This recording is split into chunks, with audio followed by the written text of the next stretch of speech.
Bismillahirrahmanirrahim. Assalamualaikum warahmatullahi wabarakatuh. Halo anak-anakku yang solih dan solihah. Gimana kabar kalian semua? Mudah-mudahan kalian semua sehat selalu ya. Amin. Alhamdulillah, hari ini adalah hari pertama teman-teman masuk ke kelas 5. Masya Allah, mudah-mudahan di kelas 5 ini teman-teman makin semangat belajarnya, senantiasa diberikan kemudahan dan selalu diberikan kesehatan oleh Allah. Amin. Nah, di pagi hari ini teman-teman semua akan kembali belajar matematika nih teman-teman. Adapun materi yang akan Ustazah bahas adalah bab pertama tentang operasi hitung pecahan. Tapi di sini Ustazah hanya akan membahas tentang mengenal pecahan biasa dan pecahan campuran. Nah, adapun tujuan pembelajaran matematika hari ini adalah yang pertama, teman-teman mengetahui istilah pembilang dan penyebut. Yang kedua, teman-teman mampu membedakan pembilang dan penyebut. Yang ketiga, teman-teman mengetahui pecahan biasa dan pecahan campuran. Dan yang terakhir, teman-teman mampu membedakan pecahan biasa dan pecahan campuran. Nah, sebelum masuk ke materi, Ustazah mau tanya dulu nih. Teman-teman tahu pecahan itu seperti apa? Nah, kalau misalkan teman-teman sudah lupa pecahan itu seperti apa, simak video pembelajaran Ustazah hari ini ya. Nah, sebelum teman-teman tahu apa itu pecahan, di sini Ustazah akan bahas dulu tentang mengenal pecahan. Nah, tentunya di dalam kotak ini teman-teman sudah tidak asing ya angka-angkanya, bentuk seperti ini maksudnya. Nah, di sini teman-teman juga sudah pernah belajar pecahan di kelas 4. Jadi sudah bisa ya cara membaca angka-angkanya seperti ini tuh seperti apa. Sekarang Ustazah bacain lagi ya. Nah, kalau ini dibacanya 1/2, ini adalah 2/5, ini 3/4/6, dan ini 7/6/2.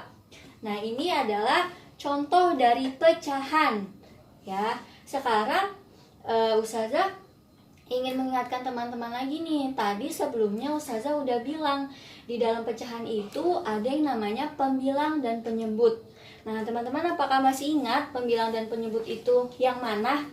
Nah, di sini Ustazah udah punya contoh angka 7/9. Dari 7/9 ini, mana yang disebut dengan pembilang? Nah, ayo teman-teman pikirin dulu, mana yang disebut pembilang? Nah, jika teman-teman jawabannya sama Ustazah, berarti teman-teman masih ingat, Masya Allah. Nah, yang dinamakan pembilangnya adalah yang 7. Yang atas ya, pembilang. Nah, karena tadi hanya ada pembilang dan penyebut, berarti otomatis angka 9 ini adalah penyebut. Nah, jangan sampai ketukar ya teman-teman. Yang bagian atas ini adalah pembilang dan yang bagian bawah ini adalah penyebut. Ustazah bisa nggak dibalik? Nggak bisa. Misalkan di sini jadi pembilang, di sini jadi penyebut, tidak bisa. Pasti yang di atas ini namanya pembilang dan yang di bawah ini adalah penyebut. Ya, dan pecahan selalu ada tanda pernya seperti ini ya teman-teman. Makanya ini adalah ciri-ciri dari pecahan. Nah, sebelum kita masuk ke pengertian pecahan lagi, teman-teman mungkin pernah kan ya melihat ada contoh soal seperti ini. Ini tuh kalau diubah menjadi pecahan tuh seperti apa sih? Di sini sudah ada bentuk persegi dan segitiga. Di sini teman-teman cukup taruh dulu tanda pernya supaya teman-teman nggak lupa. Sekarang teman-teman perhatikan.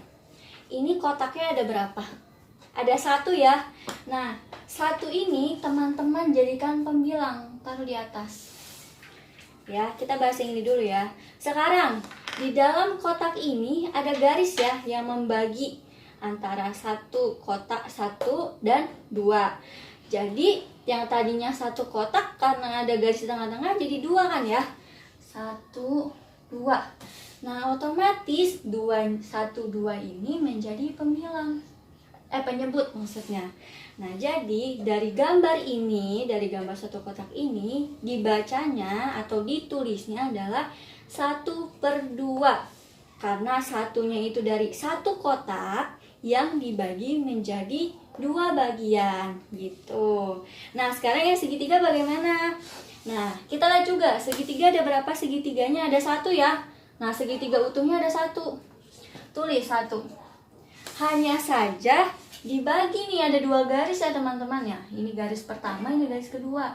Karena ada 2 garis ini, jadi segitiga yang 1 kebagi-bagi nih teman-teman. Jadi ada berapa? 1, 2, 3. Nah, berarti tinggal tulis angka 3 di bawah. Jadi satu segitiga ini terbagi menjadi 3 bagian. Nah, jadi ini disebutnya 1/3. Satunya pembilang dan 3-nya adalah penyebut. Nah, teman-teman sudah paham ya? Contoh pecahan seperti apa, cara membaca pecahan itu bagaimana, pembilang dan penyebut itu letaknya di mana. Dan sekarang baru nih teman-teman dapat tahu arti dari pecahan adalah bagian dari keseluruhan atau bagian dari kesatuan. Maksudnya adalah bagian dari keseluruhan atau bagian dari kesatuan adalah pecahan punya pembilang dan penyebut. Nah, dia ini satu kesatuan, keseluruhan, gak bisa cuma pembilang doang, atau nggak bisa punya penyebut doang. Jadi pecahan adalah bagian dari keseluruhan atau bagian dari kesatuan. Nah, setelah tadi kita sudah tahu apa itu pecahan, sekarang kita akan masuk ke jenis-jenis pecahan. Jenis-jenis pecahan yang pertama adalah pecahan biasa. Nah, kalau pecahan biasa itu mudah ya teman-teman, sederhana. Seperti yang ini, 2/3, 4/6, 8/10, dan seterusnya. Pokoknya hanya ada atas dengan bawah, atas dengan bawah, atas dengan bawah. Nah, itu sudah dikatakan dengan pecahan biasa. Tapi perlu teman-teman ketahui, di pecahan biasa ini ada yang dinamakan dengan pecahan murni. Nah, kalau dari pengertiannya, pecahan murni adalah pecahan yang pembilangnya kurang dari penyebut. Coba pembilang itu tadi di atas kan ya, pembilang, kita tulis dulu pembilang, penyebut di bawah. Penyebut. Tadi katanya pengertian pecahan murni adalah pecahan yang pembilangnya kurang dari penyebut. Berarti misalnya gini, pembilangnya lebih kecil ya dibandingkan penyebut. Penyebutnya harus lebih besar. Berarti misalkan pembilangnya itu 4. Penyebutnya itu misalnya 8. Nah, ini disebut dengan pecahan murni karena pembilangnya lebih dari penyebut. Penyebutnya lebih besar dibandingkan pembilang. Karena ada juga yang bukan pecahan murni nih teman-teman. Misalnya 12/2. Nah, ini bukan pecahan murni. Ini masuknya ke pecahan biasa karena pembilangnya lebih besar dibandingkan penyebutnya. Ustazah, tapi ini pecahan kan? Tetap ini pecahan, cuma ini masuknya hanya ke pecahan biasa. Ini pecahan biasa. Nah, ini salah kalau pecahan murni. Pecahan murni. Nah, yang ini disebutnya dengan pecahan murni karena penyebutnya lebih besar dibandingkan pembilangnya. Kalau pecahan biasa, pembilangnya lebih besar dibandingkan penyebutnya. Jadi pecahan murni ini termasuk dalam pecahan biasa, tapi belum tentu pecahan biasa termasuk ke dalam pecahan murni, gitu ya. Nah, mudah-mudahan teman-teman paham tentang pecahan biasa. Nah, tadi teman-teman sudah mengetahui tentang pecahan biasa. Nah, sekarang kita masuk ke pecahan campuran. Pecahan campuran itu apa sih? Pecahan campuran adalah pecahan yang terdiri dari satu bagian bilangan bulat dan satu bagian pecahan biasa. Nah, jika teman-teman perhatikan contoh ini, nah kalau misalkan kita pisah nih ya teman-teman, misalnya ini 1/2/6. Kalau nggak ada satunya, ini dinamakan pecahan biasa ya. Nah, pecahan biasa. Nah, yang ini dinamakan dengan bilangan bulat. Jadi, pecahan campuran itu adalah gabungan dari bilangan bulat dan pecahan biasa. Buat lebih ingatnya mah teman-teman, kalau misalkan pecahan campuran itu pokoknya nggak ada 3 angka, tapi satu angkanya berada di tengah-tengah. Di tengah-tengah pernya ini. Jangan teman-teman tulisnya gini, misalkan ini 1/2/6. Ini bukan pecahan campuran ya teman-teman, ini masuknya pecahan biasa. Nah, kalau pecahan campuran, cara penulisannya itu harus di tengah-tengah. 1/2/6. Nah, ini baru pecahan campuran. Kalau ini tinggal tambahin aja panjang, jadi 12/6. Nah, ini masuknya pecahan biasa. Kalau ini masuknya ke pecahan campuran. Jadi, kalau pecahan campuran pasti ada angka bilangan bulat yang berada di tengah-tengah. Nah, setelahnya adalah pecahan biasa.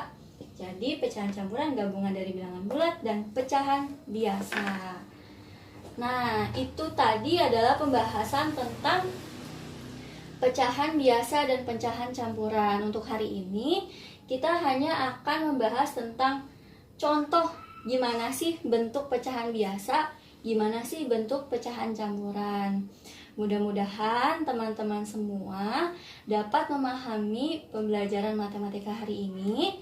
Dan apabila teman-teman ada yang ingin ditanyakan, teman-teman bisa langsung tanyakan kepada wali kelas teman-teman masing-masing. Untuk itu, Ustazah cukupkan sekian untuk pertemuan hari ini. Syukron, jazakumullahu khairan. Wassalamualaikum warahmatullahi wabarakatuh.